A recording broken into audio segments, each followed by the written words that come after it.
তোমরা তো অনেকভাবে ইলিশ মাছের মাথা রান্না করে খেয়েছো, এইভাবে ঝিঙে আলু দিয়ে রান্না করে দেখো, খেতে কিন্তু দারুণ লাগে।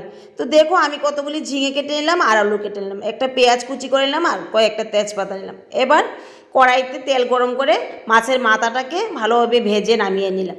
সেই তেলে দিয়ে দিলাম পেঁয়াজ কুচি আর তেজপাতা। এবার দিয়ে দিলাম কিছু কাঁচা লঙ্কা চেরা, দিয়ে একটু ভালোভাবে ভেজে নেব। ভেজে নেওয়ার পর ঝিঙে আর আলুগুলি দিয়ে দিলাম।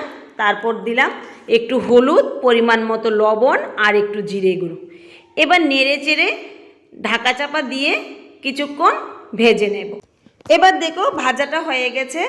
এর মধ্যে দিয়ে দিলাম ভেজে রাখা সেই মাছের মাথাটা আর একটু তেল।